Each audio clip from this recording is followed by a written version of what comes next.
నామాన ప్రియులైన మీ అందరికీ శుభాభివందనలు తెలియజేస్తున్నాను. ప్రియ దేవుని వారలారా, దావీదు సింహాసనము యేసుక్రీస్తుకు ఇవ్వబడిందా అనేటువంటి అంశంలోని ప్రాథమిక విషయాన్ని గడిచిన వారంలో మనము కొంత తెలుసుకున్నాం. యేసుక్రీస్తుని గురించినటువంటి ప్రవచనాలు ముందే ఇవ్వబడ్డాయని, అందులో భాగంగా గాబ్రియేలు దేవదూత మరియకు చెప్పినట్లుగా దావీదు సింహాసనము నీ కుమారుడైనటువంటి యేసుకు ఇవ్వబడుతుంది అని చెప్పబడినటువంటి మాటను బట్టి కానీ, క్రీస్తు యేసును గురించి మనము పూర్వపు ఆలోచన అవగాహన కలిగి ఉన్నాం. యేసు దేవునితో కూడా ఉండుట విడిచిపెట్టకూడని భాగ్యమని ఎంచుకొనక పరమును విడిచి ఇహమునకు వచ్చి తనను తాను రిక్తునిగా చేసుకోవటము జరిగింది. అంతేకాదు, ఆయన దేవునితో కూడా ఉన్నటువంటి కాలంలో దేవుని యొక్క ఆలోచనను అందుకున్నటువంటి ఆయన దేవుని శక్తిని, జ్ఞానమును, అధికారమును సమస్తమును కలుగచేసి ఏమి అది మీరు పెట్టుకోవాలా?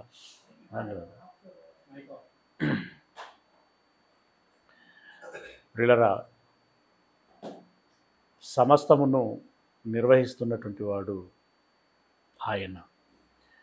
రాజ్యములను ఆయన ఏర్పాటు చేశాడు, ప్రభుత్వములను ఆయన ఏర్పాటు చేశాడు, అధికారములను ఆయన నిర్వహిస్తున్నాడు, సమస్తమును కలుగచేసి నడిపిస్తున్నటువంటి వాడు ఆయన.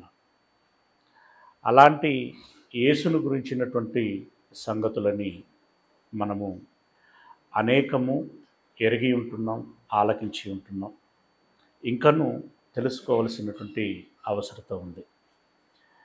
ప్రవచనాలను అనుసరించి ఈ లోకంలోనికి వచ్చినటువంటి యేసుక్రీస్తుల వారు 30వ ఏట నుండి ప్రణాళికాబద్ధంగా ప్రభు యొక్క మాటలని బోధిస్తూ, శత్రువులు మిత్రులు ఎంతోమంది ఉన్నా కూడా తన పనిని తాను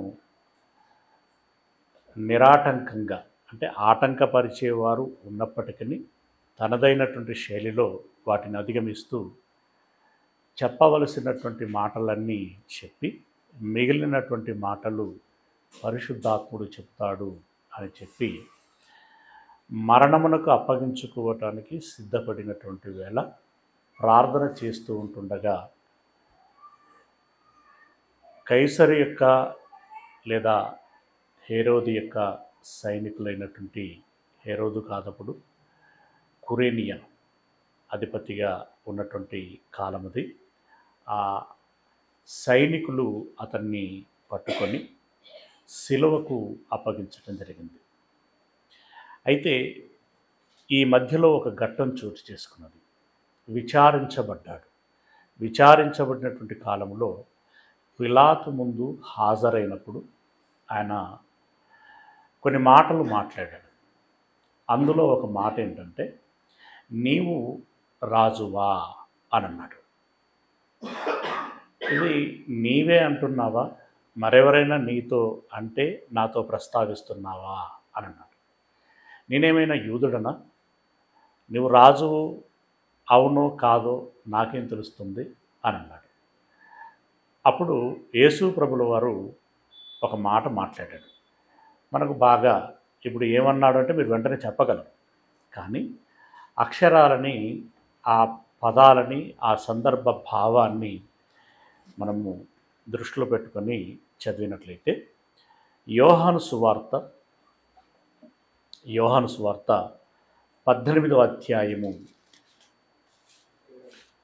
యోహాను సువార్త 18వ అధ్యాయము 36వ వచనము.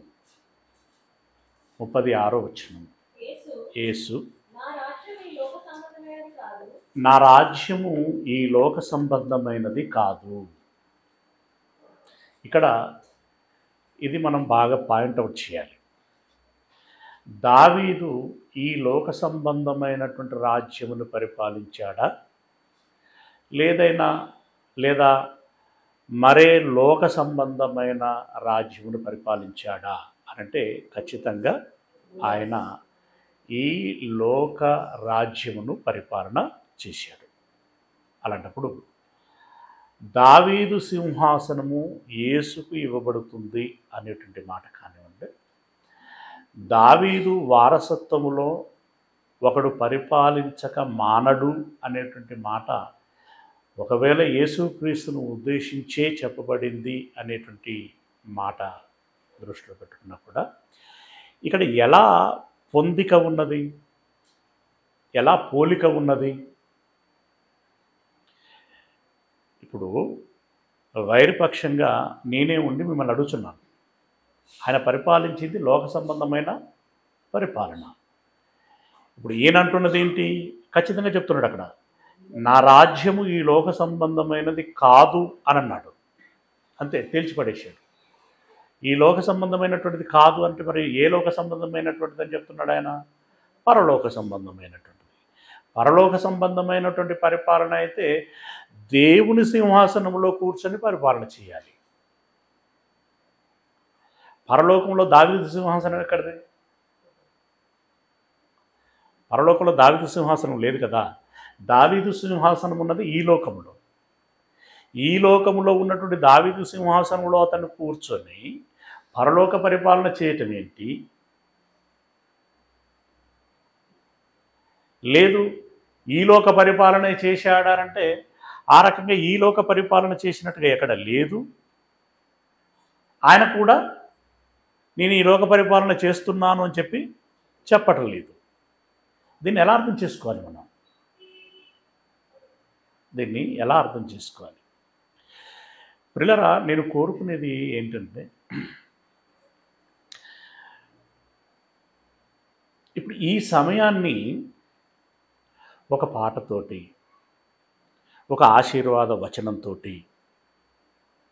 ఒక స్తోత్రంతో, ఒక కృతజ్ఞతతోటి,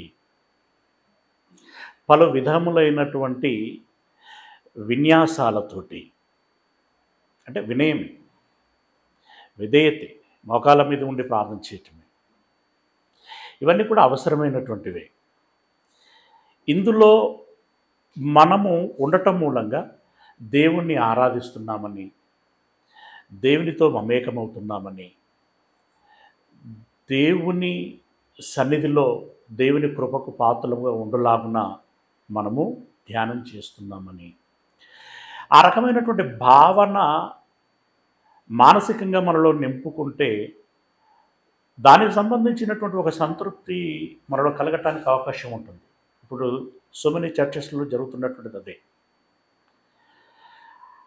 అలా వారు ఫీల్ అవుతూ, అంటే సంతోషిస్తూ, ఆనందిస్తూ, మరింత ఉత్సాహంతో చర్చికి రావటం అనేటువంటి జరుగుతుంటుంది. కానీ దానికి భిన్నమైనటువంటి వారసత్వం మనది. ఏంటి భిన్నమైనటువంటి వారసత్వం? వాక్యం వింటాం, ఓకే, అద్భుతం, మంచి పాఠం, మంచి ప్రశ్న, మంచి సమాధానం, సూటిగా AK-47 పేల్చినట్టుగానే బాగా నేర్చుకుంటాం. కానీ ఫీల్ ఉండదు. అది ఇక్కడ సమస్య. బాగా నేర్చుకుంటాం, నేర్చుకున్న కొలది మనలో ఏం పెరగాలి? మెచ్యూరిటీ పెరగాలి, ఆ భావన పెరగాలి, ఆ భక్తి పెరగాలి, ఆ దేవుని పట్ల అవగాహన మనకు పెరిగి దేవునికి మరింత దగ్గరగా చేరి విశ్వాసపాత్రులముగా ఆయన యందు వినయ విధేయత భక్తి మనము పెంపొందించుకోగలగాలి. అంతకంటే ఉత్సాహంగా ఎన్నో రేట్లు ఎక్కువగా దైవ సన్నిధిలో మనము ఉండగలగాలి, పరిగెత్తగలగాలి, పని చేయగలగాలి, దేవుని కృపకు పాత్రలము కాగలగాలి. కానీ ఇది జరగట్లా. అంటే ఇదో రకమైనటువంటి మాయ. బాగా నేర్చుకుంటాం కానీ బాగా బ్రతకం. ఏమండి? బాగా తెలుసుకుంటాం, మంచి భక్తి కలిగి ఉండం. సాతాను ఎవరెవరిని ఎలా దెబ్బ కొట్టాలో అలా కొట్టుకుంటూ వస్తున్నది తెలిసి మనం కూడా కొట్టించుకుంటున్నాం.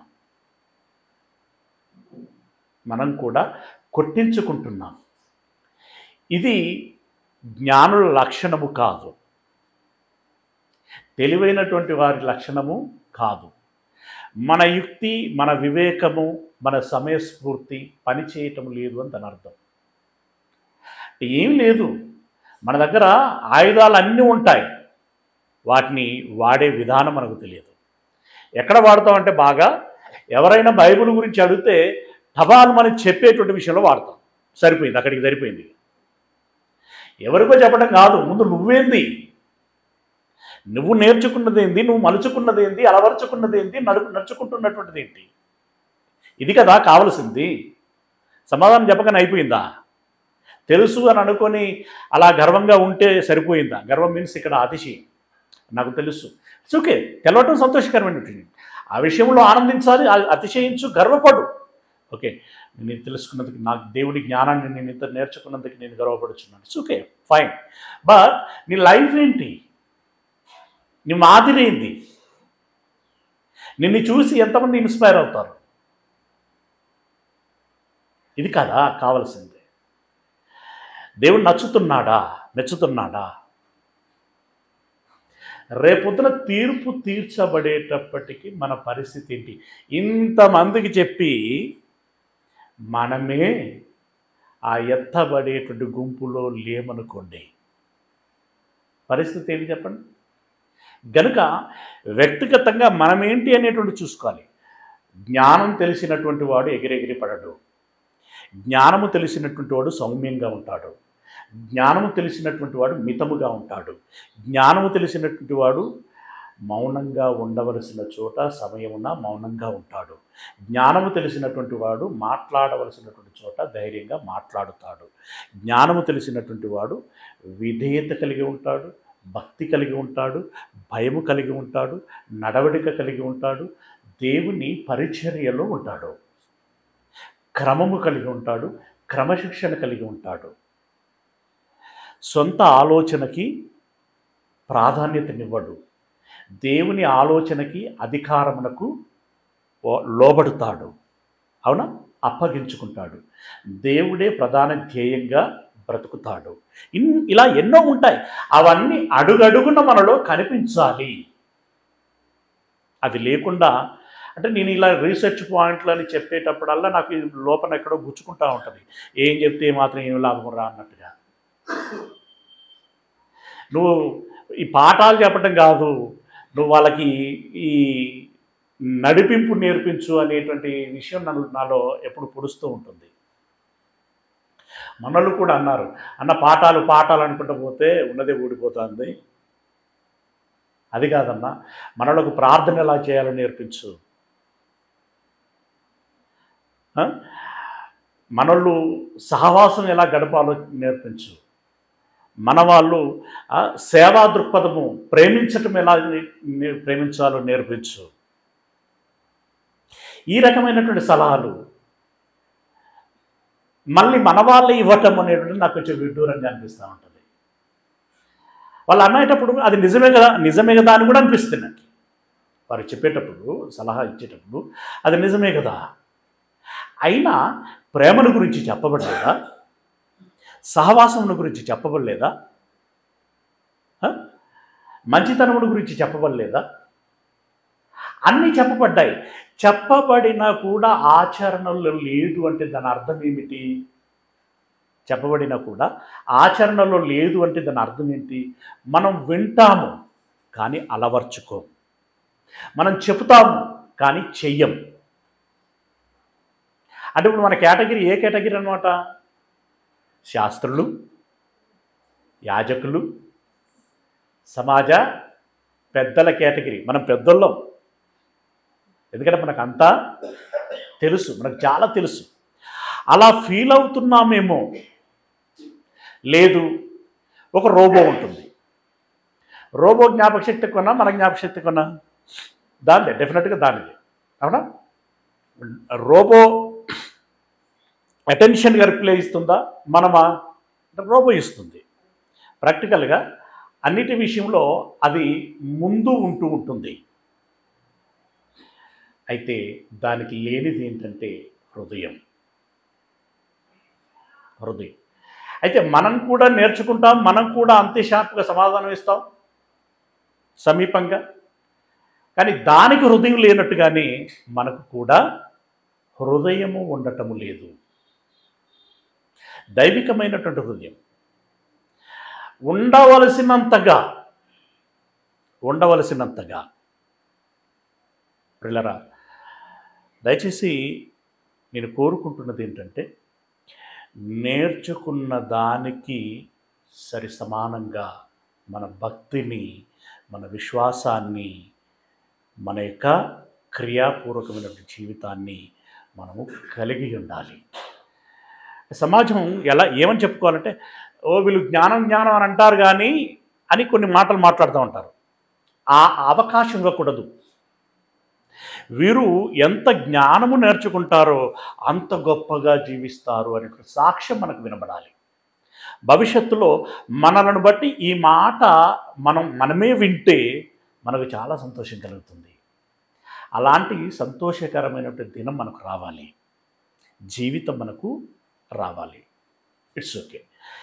యేసు ప్రభుల వారు నా రాజ్యము పరసంబంధమైనటువంటిది అని అన్నాడు. దావీదు పరిపాలించిందేమో ఈ లోక సంబంధమైనటువంటి పరిపాలన. మరి దావీదు సింహాసనము యేసయ్యకి ఎలా ఇవ్వబడింది? అసలు ఇవ్వబడిందా? ఇవ్వబడితే ఎలా ఇవ్వబడింది? ఎప్పుడు ఇవ్వబడింది? తదితరమైనటువంటి విషయాలని మనం గమనించేటువంటి ప్రయత్నం చేయాలి. ఈ రాజ్యం, నా రాజ్యము పరలోక సంబంధమైనది అని చెప్పి, ఒకవేళ ఈ లోక సంబంధమైనటువంటిది అయినట్టయితే నా బంటులు, నా సేవకులు నాకు సహాయంగా వచ్చి ఇలా నన్ను అరెస్ట్ చేస్తున్నటువంటి ఈ సందర్భాన్ని బట్టి వారు నన్ను కాపాడేటువంటి వారు. అంటే అలా జరగటం లేదంటే నా రాజ్యము ఈ లోక సంబంధమైనటువంటిది కాదు అన్నాడు. రైట్. ఇప్పుడు దానియేలు గారు ప్రవచించినటువంటి ప్రవచనంలోనికి వెళ్దాం. దానియేలు గ్రంథము 2వ అధ్యాయము 44వ వచనం. దానియేలు గ్రంథం 2వ అధ్యాయము 44వ వచనము.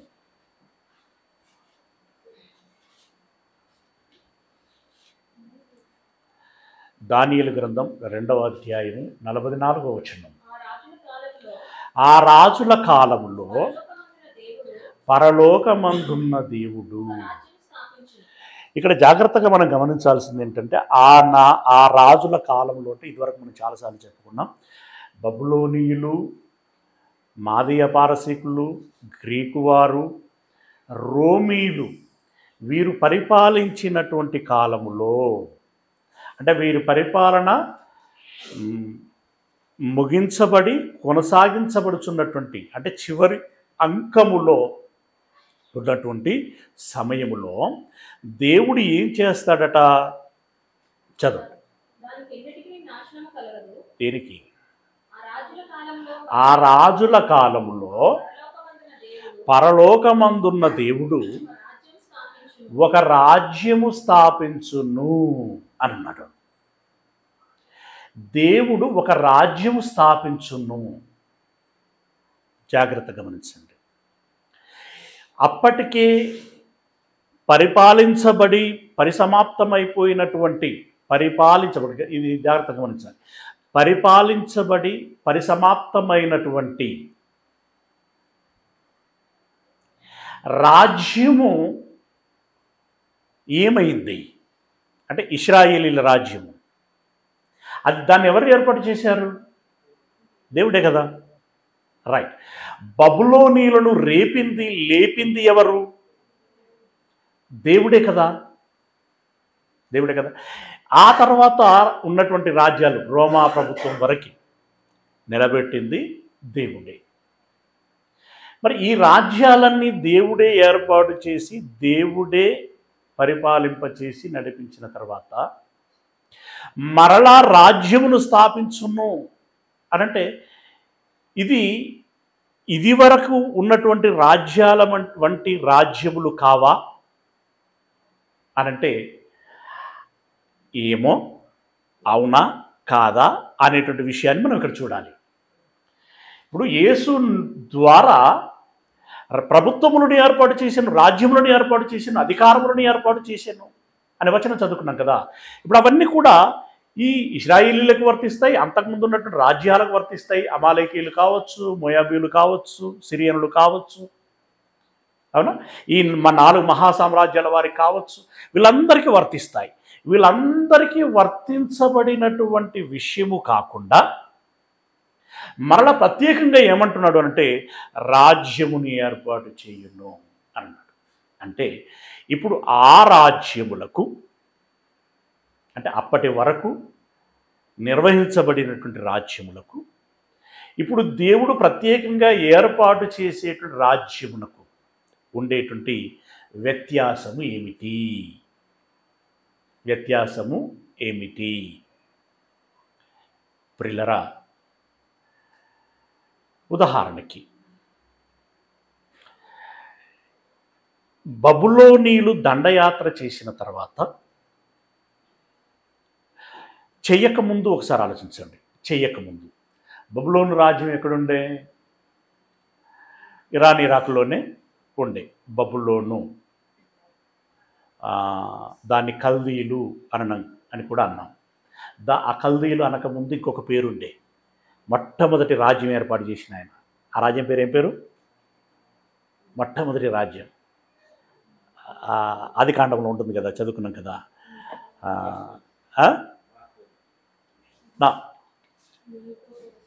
మాసిదోనియా వేరు. మొట్టమొదట రాజ్యాన్ని ఏర్పడి బలమైనటువంటి వాడు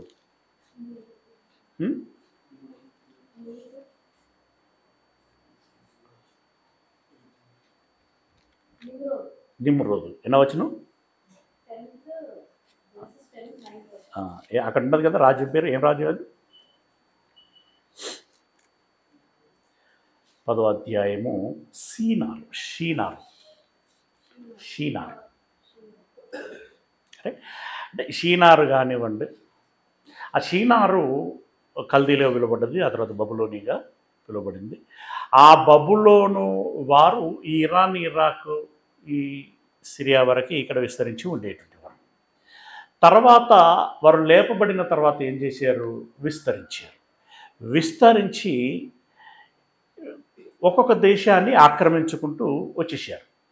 సరే, వాళ్ళు ఎంత దూరం వెళ్ళారు అనేటువంటి విషయం అలా ఉంచితే ఇశ్రాయేలు దేశాన్ని స్వతంత్రించుకున్నారు. ఇప్పుడు ఇశ్రాయేలు దేశం కాస్త ఎవరి దేశమైంది? ఇశ్రాయేలు దేశం కాస్త ఎవరి దేశమైంది? బబులోను దేశమైంది. ఇప్పుడు ఇశ్రాయేలు దేశం లేదుగా, బబులోను దేశమైంది. అంటే ఇప్పుడు దీన్ని బట్టి ఫర్ ఎగ్జాంపుల్గా ఆలోచిస్తున్నాం మనం. ఇప్పుడు మన దేశానికి కూడా మొఘలులు వచ్చారు, సుల్తానులు వచ్చారు, బ్రిటిష్ వారు వచ్చారు, ఇంకెవరెవరో చాలామంది వచ్చారు. వాళ్ళు వచ్చి పరిపాలించినప్పుడు ఈ రాజ్యం, ఈ దేశం ఎవరి దేశమైంది? మొఘలుల దేశమైంది కదా, సుల్తాన్ల దేశమైంది, బ్రిటిష్ దేశమైంది, బ్రిటిష్ వారు పరిపాలించినటువంటి దేశం. అంటే ఇక్కడ అర్థం చేసుకోవాల్సిన విషయం ఏంటంటే, ఈ స్థానిక ప్రజలకు ఇష్టము ఉన్నా లేకపోయినా ఎవరొచ్చి పెత్తనం చేస్తారో వారిదే రాజ్యం. మనం వారి రాజ్యములోని వ్యక్తులం అవుతాం,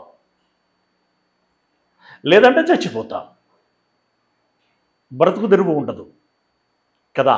అంటే వారు వచ్చి బలప్రయోగం చేసైనా సరే మనలను వాళ్ళ రాజ్యంలో కలుపుకుంటారు. మనకు సమ్మతి లేకపోయినా, మనకు ఇష్టం లేకపోయినా మనలను వాళ్ళ రాజ్యములో కలుపుకుంటారు. ఇది ఈ లోక రాజ్యములకు ఉన్నటువంటి నీతి విధానం. అవునా? ప్రస్తుతానికి ప్రజాస్వామ్య ప్రభుత్వాలు ఉన్నాయి కదా, ఈ ప్రజాస్వామ్య ప్రభుత్వంలో కూడా మనం ఓటేసిన వాడు గెలవలేదు, మనకు ఇష్టం లేనటువంటి వాడు గెలిచాడు, ప్రధానమంత్రి అయ్యాడు. ఉదాహరణకి ఇప్పుడు మనం ఎవరి ప్రభుత్వంలో ఉన్నట్టు, మనకు ఇష్టం లేని ప్రభుత్వంలో మనం ఉన్నాం, అవునా కదా? మనకి ఇష్టం లేనటువంటి ప్రభుత్వంలో ఉన్నాం. ఇలా ఎన్ని సంవత్సరాల నుండి ఉంటున్నామో మనకి ఇష్టం లేనటువంటి ప్రభుత్వంలో. కానీ దేవుడు ఏర్పాటు చేసేటువంటి ప్రభుత్వము లేదా రాజ్యం ఏదైతే ఉందో ఆ రాజ్యములో ఎలాంటి విధానము ఉంటుంది అని అంటే చెప్పాడు అక్కడ. ఏమన్నాడు? ఆయన ఒక రాజ్యమును స్థాపించును, దానికి ఎన్నటికి నాశనము కలుగదు. ఆ రాజ్యము నీకు ఇష్టమున్నా లేకపోయినా బలవంతంగా చేర్చుకోదు, బలవంతంగా నిన్ను ఆక్రమించదు. చాలామంది భారతీయ సహోదరులు సహోదరిమణులు తెలియక మాట్లాడుతున్నారు.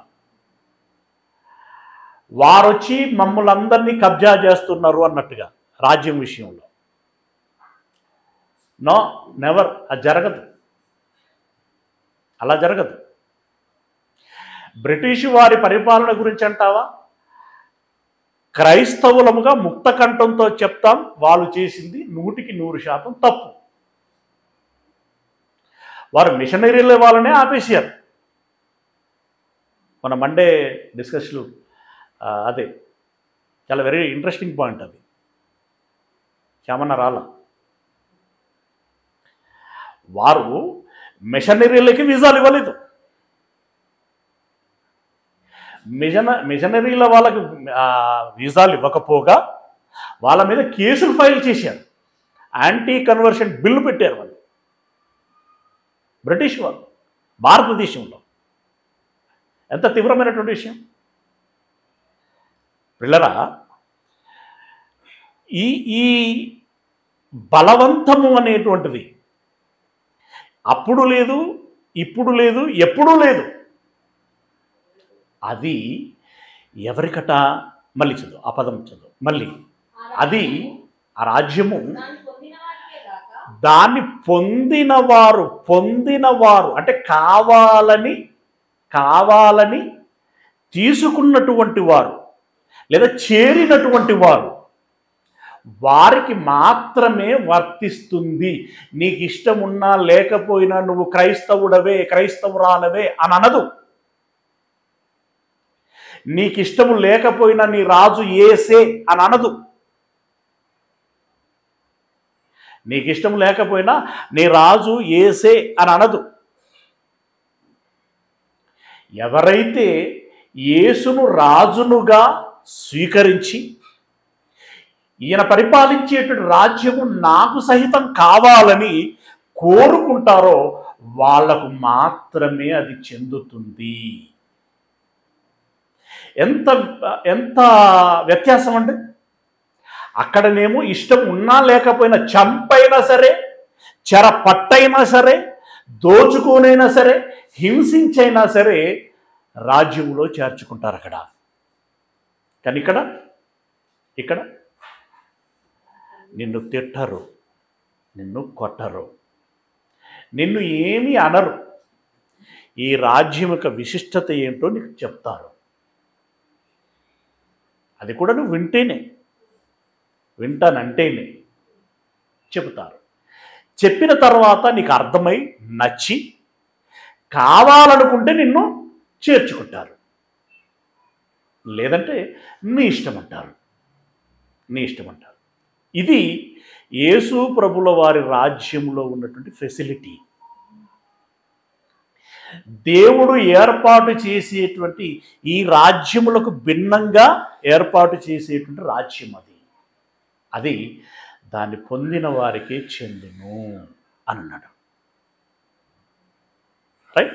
అంటే దేవుడు స్థాపించేటువంటి రాజ్యము యేసు ప్రభుల వారు రాజుగా ఉండి పరిపాలించేటువంటి రాజ్యం యొక్క ప్రత్యేకత ఇది. మత్తయి సువార్త 16వ అధ్యాయము, మత్తయి సువార్త 16వ అధ్యాయము 28వ వచనము. మత్తయి సువార్త 16వ అధ్యాయము 28వ వచనము. ఇక్కడ నిలిచి ఉన్నటువంటి వారిలో కొందరు మనుష్య కుమారుడు, జాగ్రత్తగా గమనించాలి. ఇప్పుడు మనం దేన్ని ఆలోచించామంటే జస్ట్ ఈ లోక రాజ్యముల తదనంతరము దేవుడు ఒక రాజ్యమును స్థాపించును, ఆ రాజ్యము దాన్ని పొందుకున్నటువంటి వారికి చెందును అన్నాడు. అయితే ఆ రాజ్యము, ఈ రాజుల తదనంతరము ఆ రాజ్యము ఎక్కడ స్థాపిస్తాడు, అందులో నాకు కావాలని ఎవరు చేరుతారు అనే విషయాన్ని మొదలు పెట్టుకుంటే ఇప్పుడు ఈ వచనముతో మరొక విషయం మన దృష్టికి వస్తుంది. ఏమంటున్నాడు? మనుష్య కుమారుడు తన రాజ్యముతో వచ్చుట చూచు వరకు. ఎప్పుడన్నాడు? ఎక్కడుండి అన్నాడు ఈ మాట? భూమి మీద ఉండే అన్నాడు. భూమి మీద ఉండి ఏమన్నాడు? నా రాజ్యముతో వస్తాను అని అన్నాడు. అంటే ఇక రాలేదా? ఆయన ఇక రాలేదా? ఈ డిఫరెన్స్ మనకు తెలియాలి. పిలాతు అడిగినప్పుడు నువ్వు రాజువా అంటే ఏమన్నాడు? ఎస్, నేను రాజును అని అన్నాడు. మనం అక్కడ చదవలేదు కానీ కింద ఉంటుంది అన్నమాట. ఓకే, నేను రాజును అని అన్నాడు. మరి రాజుకు రాజ్యం లేదు అప్పటి వరకు? ఎస్, లేదు. రాజుకి రాజ్యము లేదు. ఎక్కడ? భూమి మీద. భూమి మీద రాజ్యము లేదు. మరి ఉన్న రాజ్యాలు ఏర్పాటు చేయబడినవి ఆయన వలననే ఏర్పాటు చేయబడ్డాయి, కానీ అవి ఆయన రాజ్యాలు కాదు. అట్లా కూడా ఉంటుందా? అవును. సౌలును పెట్టింది ఎవరు? దేవుడు. కానీ ఆ ప్రజలు ఎవరి రాజ్యం? దేవుని రాజ్యం కాదు. అది దేవుని రాజ్యం కాదు. వాళ్ళు కోరుకున్నారు, వాళ్ళు ఏర్పాటు చేయాలి. నేను రాజుగా ఉంటానంటే వాళ్ళు వద్దన్నారు అని అన్నాడు. ఆయన రాజుగా లేని రాజ్యం ఆయనది ఎట్లా అవుతుంది? సౌలును పెట్టాడు. మరి వాళ్ళ నా స్వాస్థ్యం ఉన్నాడు కదా, వాళ్ళ వెంబడి ఉన్నాడు కదా, వాళ్ళను అన్ని విధాలుగా ఆశీర్వదించి అక్కడ పెట్టుకున్నాడు కదా. అబ్రహాము, ఇసాకు, యాకోబులకు ఇచ్చినటువంటి మాట మేరకి తన బాధ్యతను నిర్వర్తించాడే తప్ప వాళ్ళు నా రాజ్యమని చేయలేదు ఆయన. అవునా? ఈ పాయింట్లన్నీ మనకి ఎక్కడికక్కడగా అర్థం కావాలి. రైట్. యేసయ్య ఒక రాజ్యమును స్థాపించి దానిని ఏలుదామని చెప్పి దేవుని చేత అభిషేకింపబడినటువంటి వాడుగా ఆయన ఈ లోకములోనికి వచ్చాడు. ఆయన రాజ్యము, ఆయన రాజు, కానీ ఆయనకి ఇంకా రాజ్యము లేదు. అట్లా కూడా ఉంటారా? అసలు రాజ్యం ఏర్పాటు చేసిన తర్వాత రాజు అభిషేకించబడతాడే, కానీ ఇక్కడ రాజు ముందుగా వచ్చాడు రాజ్యము లేకుండా అనంటే ఎస్, పరము నుండి నియమింపబడి ఈ లోకములోనికి పంపబడినటువంటి వాడు యేసయ్య. ఆయన రాజు. సరే, పరోక్షంగా మనం ఆలోచిస్తే మొదటి సెషన్లో మనం ఆలోచించాం. ఏంటది? రాజులని ఏర్పాటు చేసినటువంటి వాడు ఏమవుతాడు అనంటే రాజుల రాజు అవుతాడు. అది వేరు విషయం.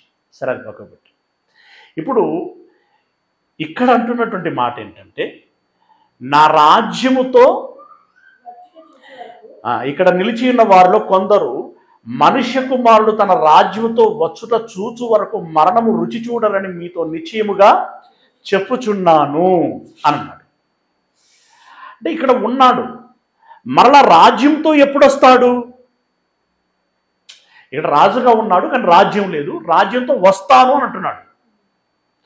రాజ్యంతో వస్తాను అనంటే మన వాళ్ళకి చాలామందికి కనెక్ట్ అయినా లేదా అర్థమైనటువంటి విషయం ఏంటంటే ఆయన రెండవ రాకడలో తన రాజ్యముని ఏర్పాటు చేస్తాడు అనేటువంటి ఆలోచనకు వెళ్ళిపోయారు. ఎందుకంటే అలా వెళ్ళిపోవడానికి గల కారణం ఏంటంటే వాళ్ళు కూడా ఒక యూదులు ఆలోచించినట్టుగానే లేదా మిగిలిన అన్యులు ఆలోచించినట్టుగానే ఈరోజు మనల్ని ప్రశ్నించేటువంటి వారు ఆలోచించినట్టుగానే ఆలోచించారు. ఏమని? రాజు అంటే కిరీటం ఉండాలి, సింహాసనం ఉండాలి. రాజు అంటే ఇదిగో ఈ నైసర్గిక స్వరూపము కలిగినటువంటి భూభాగము ఉండాలి, అందులో జనులు ఉండాలి, పరిపాలన సాగాలి. ఈ రకంగా భౌతికంగా క్రైస్తవులు కూడా, బోధకులైనటువంటి వారు కూడా అనుకోవటము జరిగింది. కానీ ఇక్కడ ఏమన్నాడు? నేను రాజ్యంతో వస్తాను అన్నాడు. రెండవ రాకడకు సంబంధించినటువంటి మాట నాది అనంటే కాదు. ఎందుకు కాదని చెప్పగలము అంటే, ఇక్కడ ఇప్పుడు నా ఎదుట నిలిచి ఉన్నటువంటి వారిలో మరణించక ముందే అని అన్నాడు. ఆ మాట ఏముంది అక్కడ? ఏమనుంది? నా రాజ్యంతో వచ్చుట చూచు వరకు మరణము రుచి చూడరని నిశ్చయముగా చెబుతున్నాను. అంటే ఏంటి దాని అర్థం? నా రాజ్యమును చూసిన తర్వాతనే మీరు మరణం రుచి చూస్తారు. చూడక మునుపు, నా రాజ్యమును చూడక మునుపు మీరు మరణించరు అని అన్నాడు పరోక్షంగా. అంటే దాని అర్థం ఏంటి? ఆయన ఎదురుగా ఉన్నటువంటి వారిలో కొందరు ఆయన రాజ్యం చూసిన తర్వాతనే మరణిస్తారు. మరి ఆయన ఎదుట ఉన్నటువంటి వారిలో ఎంతమంది ఎన్ని సంవత్సరాలు బతుకుంటారు? ఎంత కాదన్నా 120 అయితే మించరు కదా. 120 అయితే మించరు. అప్పటికే వాళ్ళు 30-40 సంవత్సరాల వయసు పైబడినటువంటి వాళ్ళు ఉంటారు. అవునా?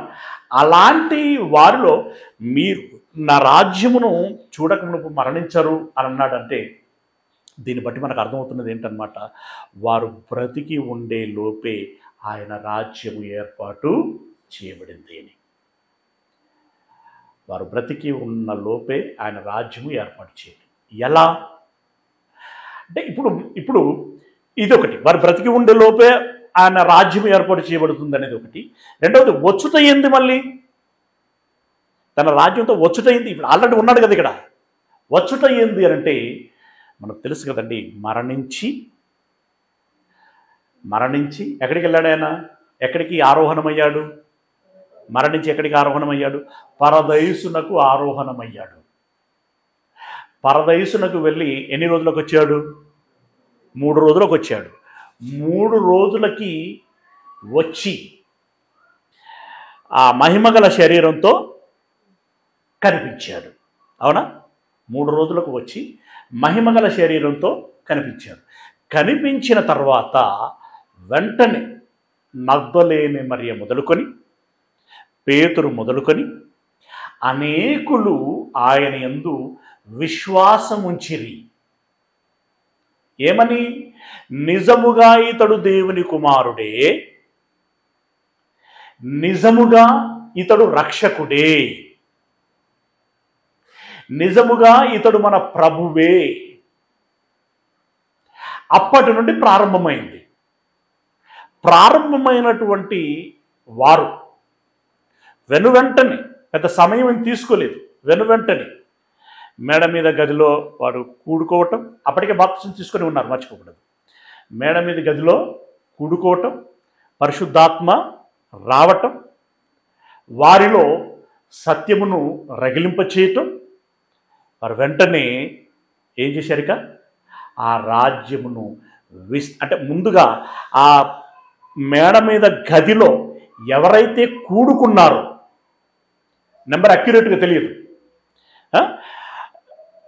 ఎంతో కొంతమంది కూడుకున్నారు.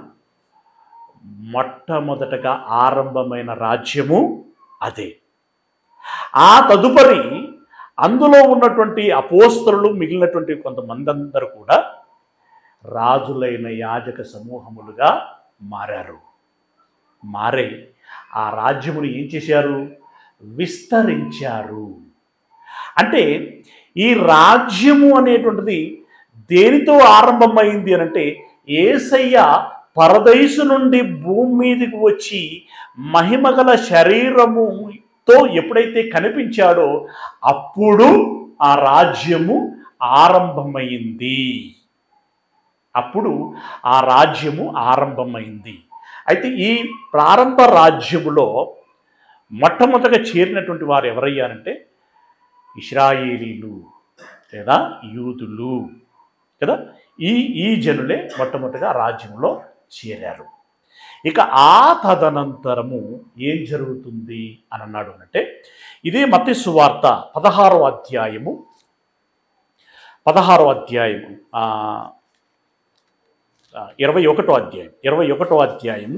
43వ వచనము. 21వ అధ్యాయము 43వ వచనము. కాబట్టి దేవుని రాజ్యము మీ యొద్ద నుండి తొలగింపబడి, జాగ్రత్తగా గమనించాలి, మీ యొద్ద నుండి తొలగింపబడి అంటే అప్పుడు ఎవరిని దృష్టిలో పెట్టుకుని చెప్తున్నటువంటి మాట? ఇశ్రాయేలీలను దృష్టిలో పెట్టుకొని చెప్పుచున్నటువంటి మాట. మీ యొద్ద నుండి తొలగింపండి. యాక్చువల్గా మీ యొద్దకే రాజు రావటం జరిగింది. మీ యొద్దనే రాజ్యము ప్రారంభమవుతుంది. మీ యొద్దనే రాజ్యము ప్రారంభమవుతుంది. అయితే మీరే కేంద్రంగా మిమ్మల్ని పరిపాలించటము అనేటువంటి నియమమే ఏదైతే ఉందో దాన్ని తీసేసి మీ యొద్ద నుండి తొలగించి, అంటే దాని అర్థం ఏంటంటే మీరు మాత్రమే అని కాకుండా మీ యొద్ద నుండి తొలగించి ఏం చేస్తానంటున్నాడు? దాని ఫలమిచ్చేటువంటి జనములకు ఇయ్యబడునని మీతో చెప్పుచున్నాను. అంటే ఇప్పుడు ఇశ్రాయేలీల యొద్ద నుండి తొలగించి దాని ఫలమిచ్చేటువంటి జనములకు ఇచ్చేదను అని అంటున్నాడు. అని అంటే దాని అర్థం ఏంటి? ఇశ్రాయేలేతర జనులకి ఆ రాజ్యమును ఇవ్వటము జరుగుతుంది అని అన్నాడు. అంటే ఇప్పుడు ఇశ్రాయేలీలకే కాదు, ఇశ్రాయేలేతర జనులకి కూడా ఆ రాజ్యము ఇవ్వబడుతుంది అని అన్నాడు. ఇప్పుడు ఇశ్రాయేలేతర జనులు అంటే ఎవరు? అన్యులు. అది ఎలా జరిగింది? ఉదాహరణకి ఏంటంటే, ఒక శతాధిపతి యేసయ్యతో మాట్లాడిన తర్వాత ఇంత విశ్వాసము ఇశ్రాయేలీలలో నాకు ఎక్కడా కనిపించలేదు అని అన్నాడు. అంటే ఒక అన్యుణ్ణి ఉద్దేశించి ఇంత విశ్వాసము ఇశ్రాయేలులో కూడా నాకు ఎవరిలో కనిపించలేదు అన్నటువంటి ఆయన ఆ సందర్భంలో చెప్పినటువంటి మాట 8వ అధ్యాయము 11వ వచనం. మత్తయి సువార్త 8వ అధ్యాయము 11వ వచనము. అనేకులు తూర్పు నుండి పడమట నుండి వచ్చి అబ్రహాముతో కూడను, ఇస్సాకుతో కూడను, యాకోబుతో కూడను పరలోక రాజ్యమందు కూర్చుందురు. అనేకులు అని అన్నాడు. అనంటే చాలామంది. ఎలాంటి వారు? ఈ శతాధిపతి లాంటి వారు. అంటే అన్యులు అనేకులు నలుదిక్కుల నుండి వచ్చి పరలోక రాజ్యములో కూర్చుందురు. రాజ్య సంబంధులు వెలుపటి చీకటిలోనికి త్రోయబడుతురు. అక్కడ ఏడుపును పండ్లు కొరుకుటయును ఉండును.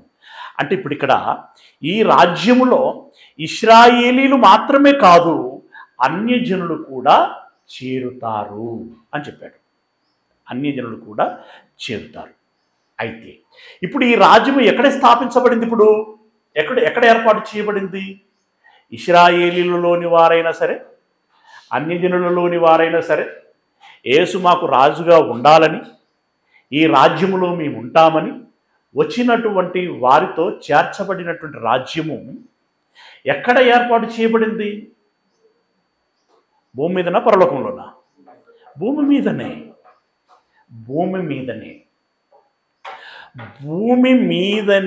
ఏర్పాటు చేయబడింది. కానీ భూ సంబంధమైన రాజ్యము కాదది.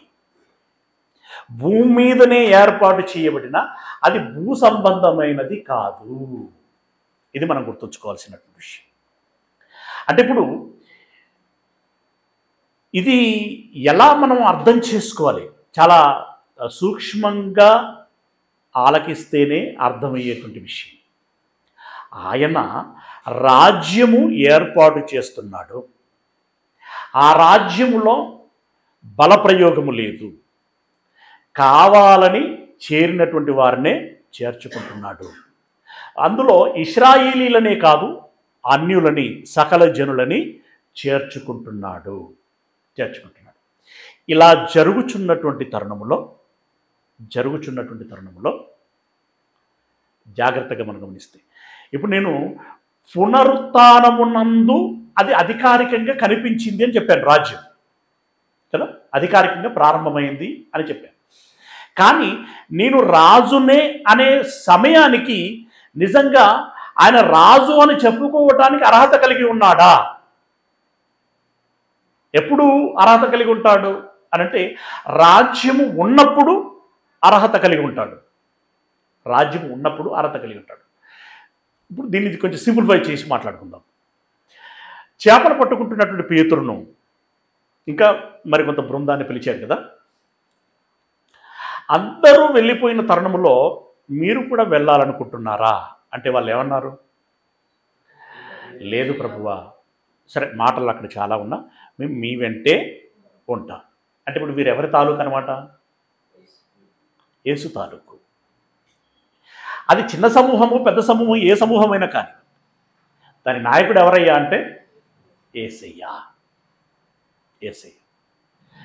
ఇప్పుడు భారతదేశంలో 130 కోట్ల దాకా పోతుంది జనాభా. దీనికి ఒక ప్రధానమంత్రి ఉన్నాడు, అవునా? శ్రీలంక జనాభా ఎంత? పోనీ నేపాల్ జనాభా ఎంత? భూటాన్ జనాభా ఎంత? చిన్న నెంబర్ కదా, మన రాష్ట్రాలంతా కూడా ఉండవు, అవునా? దానికి కూడా ప్రధానమంత్రి ఉన్నాడు. భారతదేశానికి ప్రధానమంత్రి ఉన్నాడు, భూటానికి కూడా ప్రధానమంత్రి ఉంటాడు. అంటే ప్రధానమంత్రి అంటే జనాభా ఎంత అనేటువంటిది కాదు, ఒక కూటమికి నాయకుడు, అవునా? ఒక కూటమికి నాయకుడు. ఇప్పుడు వీళ్ళంతా ఈయనతో ఉన్నారు. ఈయనతో ఉన్నటువంటి తరుణంలో ఈయన రాజ్యమును, పరలోక రాజ్యం సమీపించి ఉన్నది తదితరమైన బోధలు చేస్తున్న తరుణంలో పరిసయ్యులు కొంతమంది ఆయన యుద్ధకు వచ్చి, ఎక్కడ ఉంది రాజ్యము, ఎప్పుడు వస్తుంది, నువ్వు అంటున్న ఆ పరలోక రాజ్యము ఎప్పుడు భూమి మీదకి వస్తుంది అని వాళ్ళు అడిగారు. అడిగితే ఆయన చెప్పినటువంటి మాట లూకాసు వార్త 17వ అధ్యాయము, లూకాసు వార్త 17వ అధ్యాయము 20-21 వచనాలు. లూకాసు వార్త 17వ అధ్యాయము 20-21 వచనాలు. 17వ అధ్యాయము 20-21 వచనాలు. దేవుని రాజ్యము ఎప్పుడు వచ్చునని పరిసయ్యులు ఆయనను అడిగినప్పుడు ఆయన,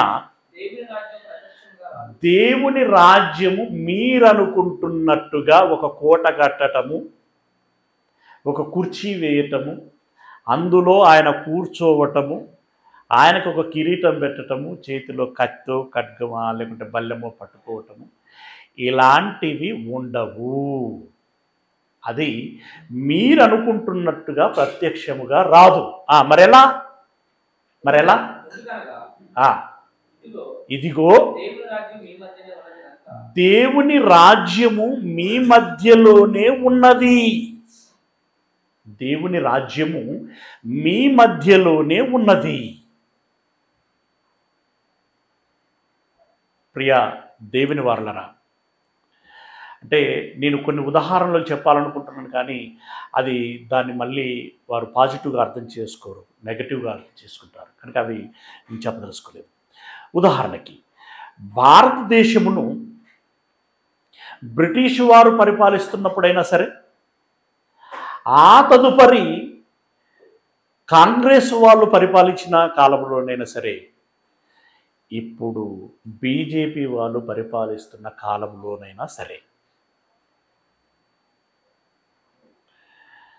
మిషనరీలు ఎప్పుడైతే ఇక్కడ పాదం మోపారో, రాజులైన యాజక సమూహాలుగా అప్పటి నుండి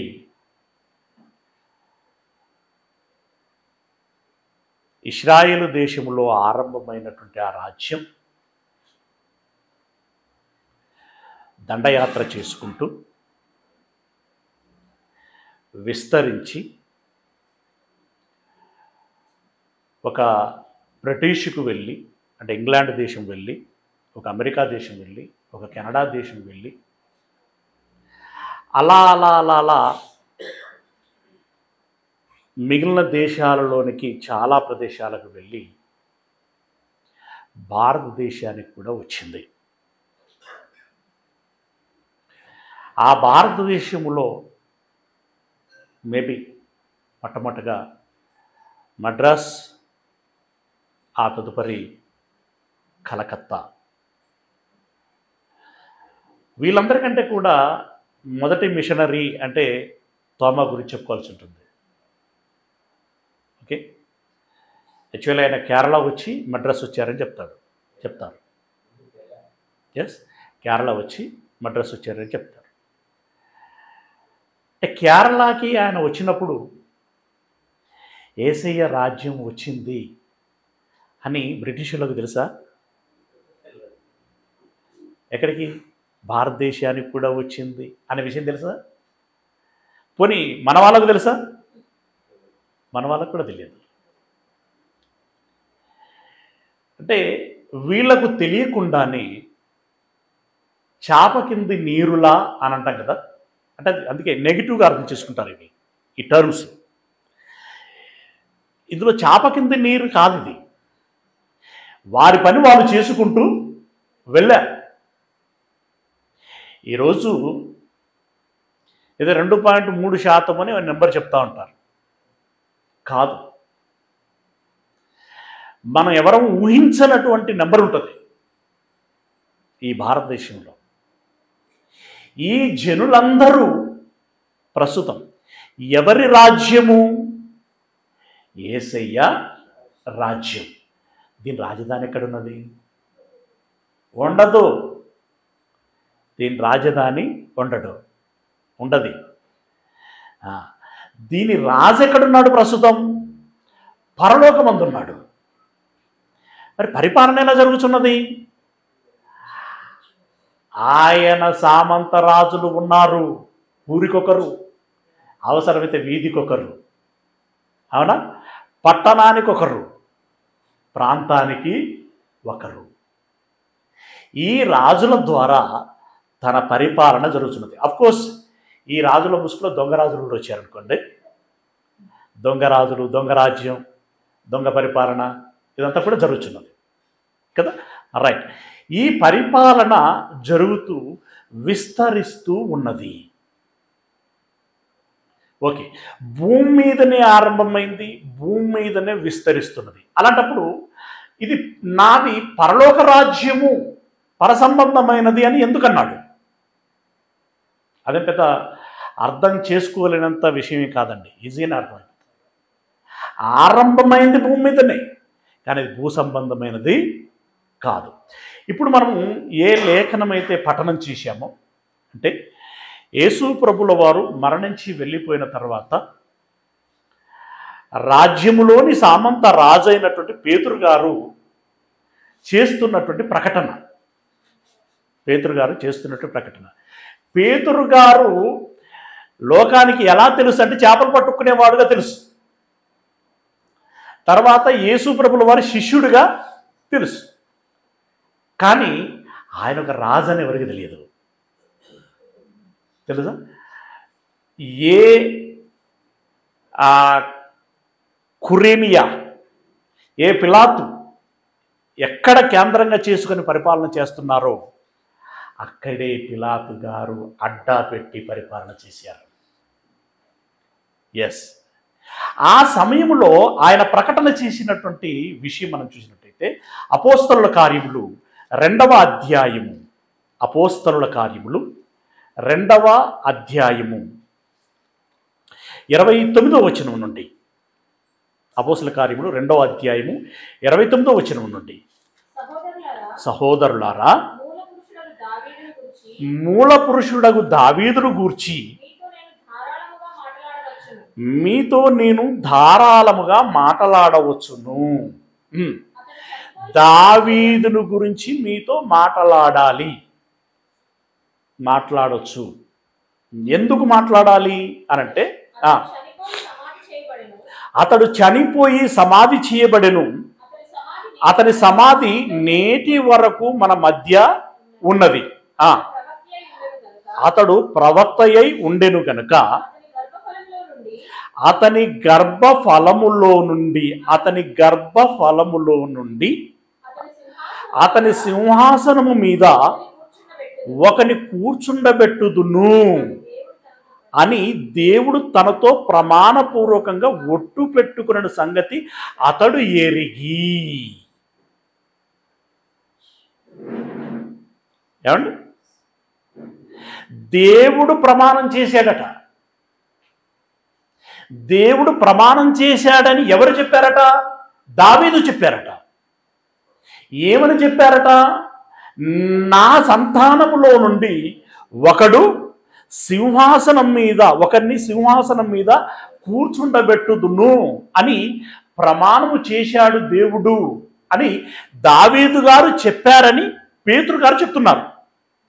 చెప్తూ ఏమంటున్నారు?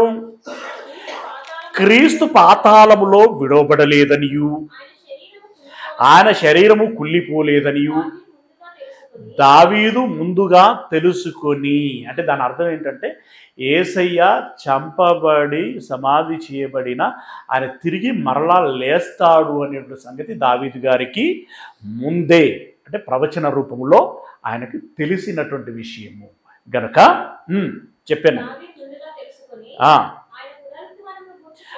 ఆయన పునరుత్థానమును గురించి ఆయన ప్రకటించాను.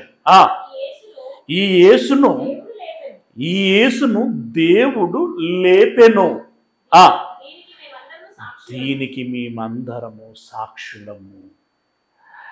లోకము ఆయనను చంపామని సంబరపడ్డారు, కానీ దేవుడు అతన్ని లేపాడు.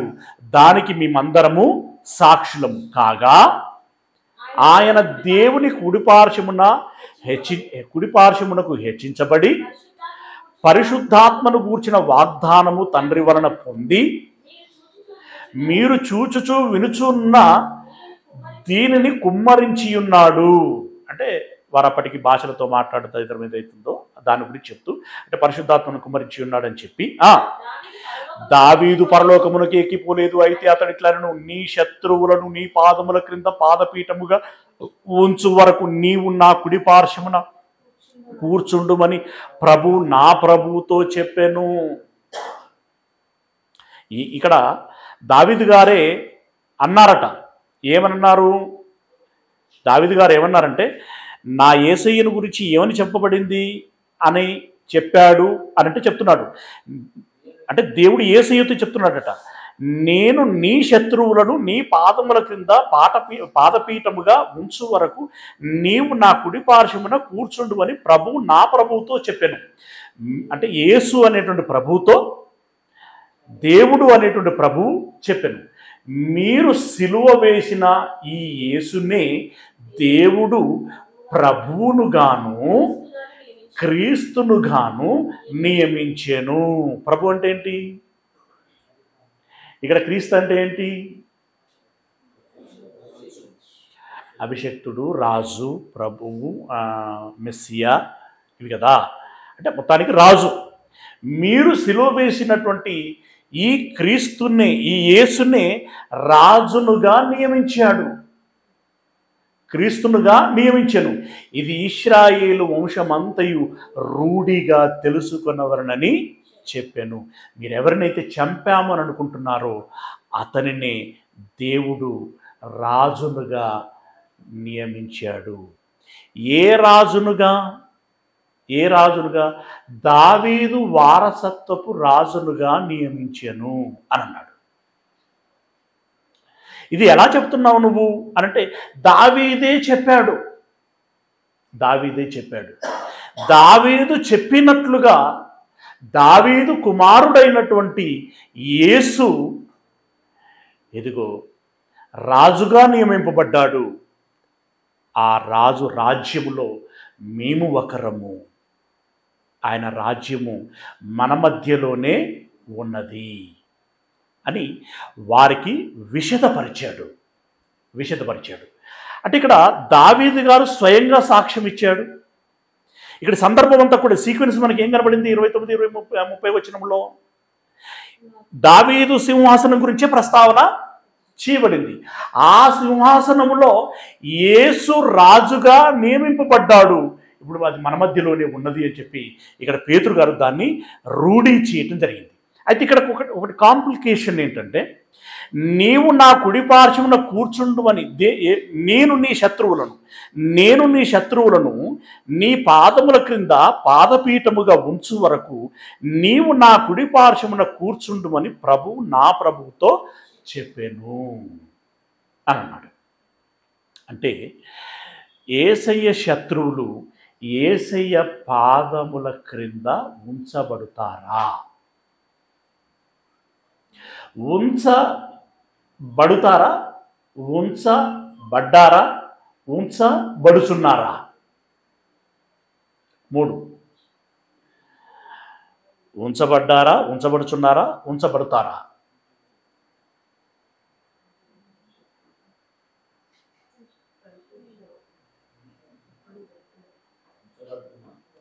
ఉంచబడుచున్నారు.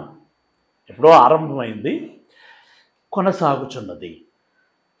యేసయ్య పరలోకమునకు ఆరోహణమైనప్పుడు ఒక మాట అన్నారు, ఈ లోకమందును అంటే భూలోకమందును పరలోకమందును నాకు అధికారము ఇవ్వబడి ఉన్నది.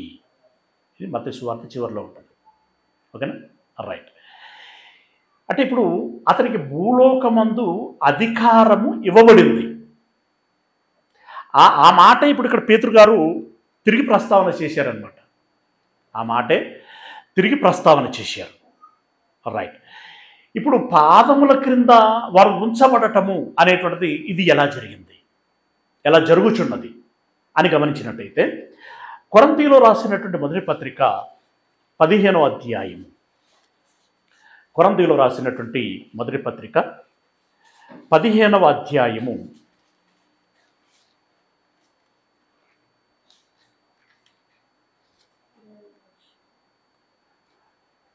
15వ అధ్యాయము 20వ వచనం నుండి ఇప్పుడైతే నిద్రించిన వారిలో ప్రథమ ఫలముగా క్రీస్తు మృతులలో నుండి లేపబడి ఉన్నాడు. మనుష్యుని ద్వారా మరణము వచ్చెను గనక మనుషుని ద్వారానే మృతుల పునరుత్థానము కలిగెను. ఆదామునందు అందరూ ఎలాగూ మృతి పొందుచున్నారో అలాగుననే క్రీస్తునందు అందరూ బ్రతికింపబడుచున్నారు. ఇది ఆత్మ సంబంధమైన విశ్లేషణ. అందరూ బ్రతికింపబడుచున్నారు. ప్రతి వాడును తన వరుసలోనే బ్రతికింపబడును. ప్రథమ ఫలము క్రీస్తు. తర్వాత క్రీస్తు వచ్చినప్పుడు ఆయన వారు బ్రతికింపబడుతున్నారు. అంటే మృతుల పునరుత్థానం గురించి మాట్లాడుతున్నాడు. అటు తర్వాత అతడు సమస్తమైన ఆధిపత్యమును, సమస్తమైన అధికారమును, బలమును కొట్టివేసి తన తండ్రి అయిన దేవునికి రాజ్యము అప్పగించును. క్రీస్తు వచ్చినప్పుడు ఆయన వారు బ్రతికింపబడదురు. తర్వాత ఆయన సమస్తమైన ఆధిపత్యమును, సమస్తమైన అధికారమును, బలమును కొట్టివేసి, అంటే తనకివ్వబడినటువంటి అధికారం ఏదైతే ఉన్నదో, రైట్, ఆ అధికారము కింద రాజ్యం ఏదైతే ఉన్నదో దానంతటిని ఇప్పుడు ఏం చేస్తాడు అని అంటే ఇక్కడ చెప్తున్నాడు.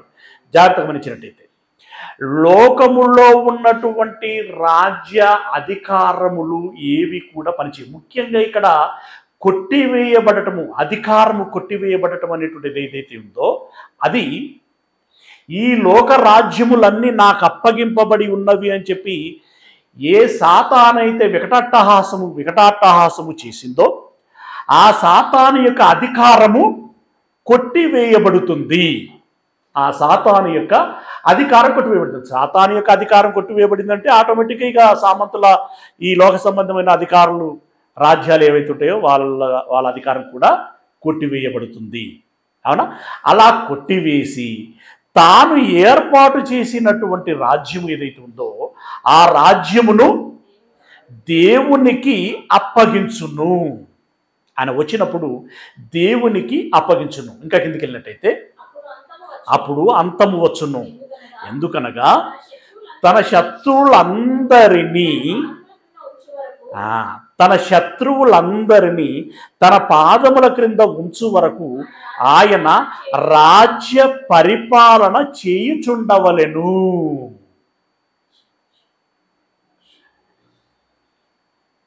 యేసయ్య పాదముల క్రింద తన శత్రువులు ఎంతమంది అయితే ఉంటారో వాళ్ళందరూ ఉండేంత వరకు యేసయ్య ఏం చేస్తూ ఉండాలట? అంటే ఇప్పుడు శత్రువులు పాదముల కింద ఉంచబడటం రాజ్య పరిపాలన ఏకకాలంలో జరుగుతూ ఉంటాయి. ఏకకాలంలో జరుగుతూ ఉంటాయి. నీ శత్రువులను నీ పాదముల క్రింద ఉంచు వరకు నీవు నా కుడి పార్శ్వమున కూర్చుండుము అని అన్నాడు అనంటే ఇది ఎలా అంటే అందరూ అదంతా పూర్తయ్యేంత వరకు నీవు నా కుడి పార్శ్వమున కూర్చుండుము. ఇప్పుడు ఎక్కడ కూర్చున్నాడు యేసయ్య? దేవుని కుడి పార్శ్వమున. మరి ఆయన పరిపాలన చేస్తున్నాడా? ఎస్. ఈ లోక సంబంధమైనటువంటి అంటే లోక సంబంధమైనటువంటి మళ్ళీ వేరే అర్థం వస్తుంది. ఈ లోకములో ఏర్పాటు చేయబడినటువంటి క్రీస్తు రాజ్యం ఏదైతే ఉందో దాని యొక్క చక్రవర్తిగా దేవుని యొక్క కుడి పార్శ్వమున కూర్చున్నాడు. మన బోటి రాజుల చేత దాన్ని విస్తరింపచేస్తున్నాడు, ఆర్గనైజ్ చేస్తున్నాడు. అయితే ఈ రాజ్యము విస్తరిస్తున్నటువంటి కాలంలోనే ఆయన శత్రువులందరూ కూడా నోటీస్ అవుతున్నారు. వాళ్ళందరూ యేసయ్య పాదముల క్రింద తొక్కబడుచున్నారు. రాజ్యాలను ఏలినటువంటి రాజ్యాది నేతలు ఎవరైనా సరే వారు క్రీస్తు చెప్పిన ప్రేమకు భిన్నంగా, క్రీస్తు చెప్పిన పరిశుద్ధతకి భిన్నంగా, క్రీస్తు చెప్పినటువంటి పాపము చేయకూడదు అన్నటువంటి ఏ మాట అయితే ఉన్నదో ఆ పాపం చేస్తున్నటువంటి వాళ్ళందరూ కూడా ప్రస్తుతము ఎక్కడ ఉంటారు? ఇక్కడ చాలామంది దీన్ని తప్పు పట్టడానికి ప్రయత్నం చేస్తుంటారు. ఎస్, పాపం చేసిన ప్రభు ఎవడైనా సరే, ప్రభు మీన్స్ అధికారులు, పాపము చేసిన ప్రభువు రాజు ఎవరైనా సరే, పాపం చేసిన ధనవంతుడు ఎవడైనా సరే, పాపము చేసిన ముఠా నాయకుడు ఎవడైనా సరే, పాపము చేసిన ప్రతి వాడు చచ్చి నరకానికి వెళుచున్నాడు. వెళ్ళాల్సిందే. వాళ్ళను త్రోస్తున్నది ఎవరు? యేసయ్య. వారిని నరకములోనికి త్రోస్తున్నది యేసయ్య. ఇప్పుడు యేసయ్యకు శత్రువులు అంటూ ప్రత్యేకంగా ఎవరుంటారండి? యేసయ్యకు శత్రువులు ఎవరు చెప్పండి? పాపులే యేసయ్యకు శత్రువులు. వాళ్ళను నీ పాదముల కింద అనగదొక్కేంత వరకు అని అన్నాడు. అంటే ఆ లెక్క పూర్తవ్వాలి. అవునా? పాదముల కింద తొక్కబడటం అని అంటే దాని అర్థం ఏంటి? ఇది ఆత్మీయ అర్థం. దాని అర్థం ఏంటి? ఇప్పుడు ఆయన వాళ్ళందరినీ కుప్ప వేసి ఆ కుప్ప మీద ఆయన కాలు పెట్టి అంతకంటే పెద్ద కుర్చీ చేసుకొని కూర్చుంటాడు. అట్లా కాదు కదా. పాదముల క్రింద తొక్కు వరకు అని అంటే ఇప్పుడు ఆయన ఎడవకాలతో అంతా వాళ్ళు పోయి నరకాలు పడాలి, అంతే. సింప్లిసిటీ. అవునా? అలా వాళ్ళందరూ అంటే ఒకవైపు దేవుని రాజ్యం విస్తరిస్తూ ఉంటుంది, మరొక వైపు పాపులైన శత్రువులు ప్రభు పాదముల క్రిందికి వెళ్ళిపోతూ ఉంటారు. ఇది ఏకకాలములో జరిగేటువంటి విషయం. ఈ పని పూర్తయ్యేంత వరకు బిడ్డ నువ్వు అక్కడ దాకా పోకుండా ఇక్కడ నుండి పరిపాలన చెయ్యి అని చెప్పి ఆ కుడి పార్శ్వమున కూర్చుండబెట్టుకున్నాడట. తర్వాత రాజ్య పరిపాలన చేయుచుండవలెను అంటే జాగ్రత్తగా గమనించండి. ఇప్పుడు ఇంతవరదాకా మనం చదువుకున్నటువంటి వచనాలలో రాజ్యము మీ మధ్యలోనే ఉన్నది అని అన్నాడు యేసయ్య. అవునా? రెండవ మాట ఏంటి? ఈ రాజ్యమును చూసేంత వరకు మీలో ఒకడు, అసలు ఇదే మొదటి మాట, ఈ రాజ్యమును చూసేంత వరకు మీలో ఎవరు మరణించరు అని అన్నాడు ఒక మాట. రెండవ మాట ఏమన్నాడు? మీ మధ్యలోనే ఉన్నది అని అన్నాడు. మూడో మాట ఏమన్నాడు? ఇప్పుడు పేతురుగారు చెప్పింది అలా ఉంచినా కూడా ఇప్పుడు ఆ రాజ్యము చేయబడుచున్నది. ఆ రాజ్యమును యేసయ్య మరలా వచ్చినప్పుడు దేవునికి అప్పగించును, అంతవరదాకా అతడు పరిపాలన చేయుచుండవలెను అని అన్నాడు. ఇంకా కిందికి వెళ్ళినట్టయితే కడపట నశింప చేయబడేటువంటి శత్రువు యొక్క మరణము. దేవుడు సమస్తమును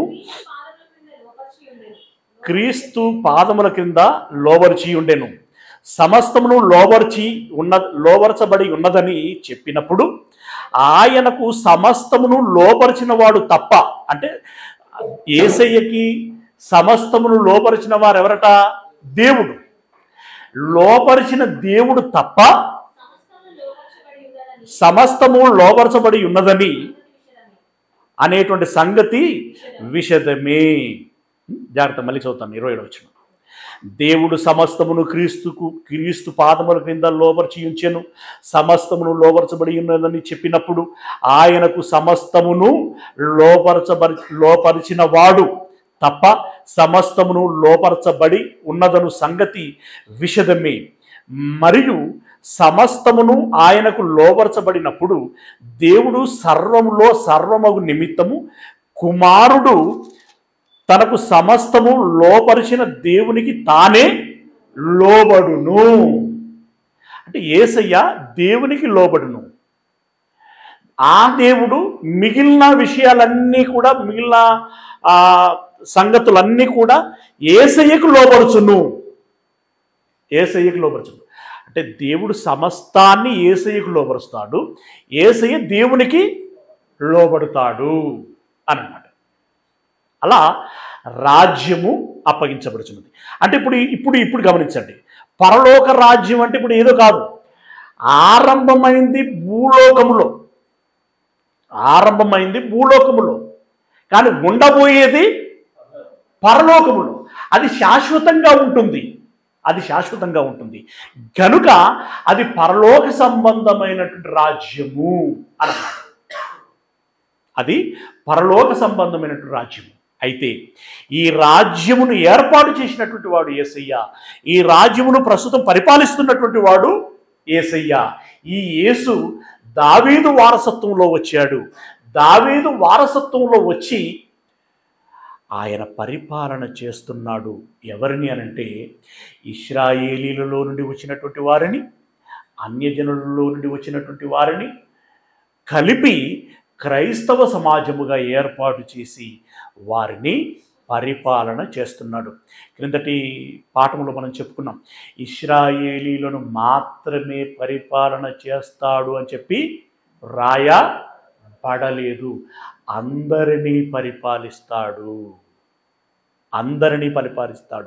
ఆయన రాజ్యము శాశ్వతమైనటువంటిది.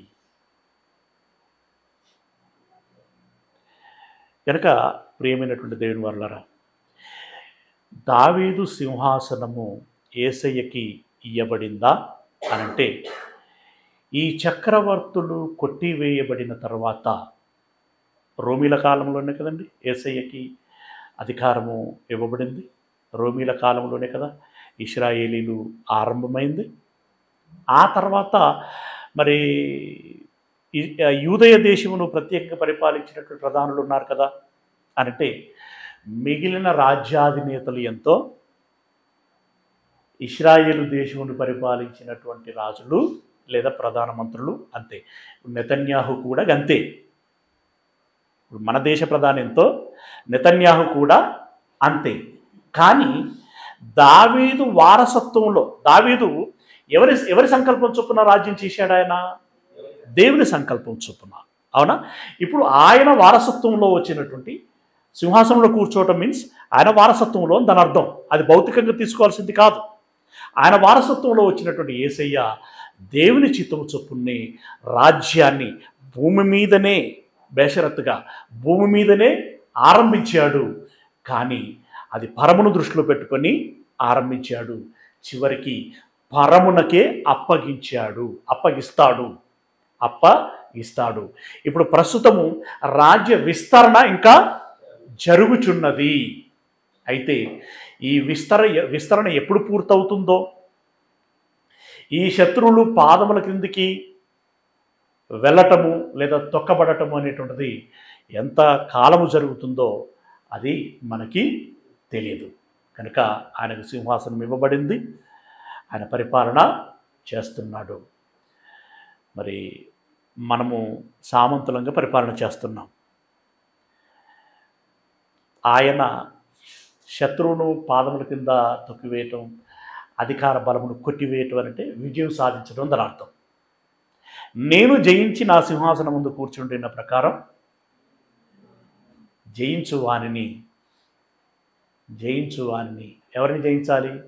సాతాను జయించాలి, పాపాన్ని జయించాలి. అలాగే క్రీస్తు రాజ్యములో కొంతమంది జనులను చేర్చటంలో విజయాన్ని సాధించాలి.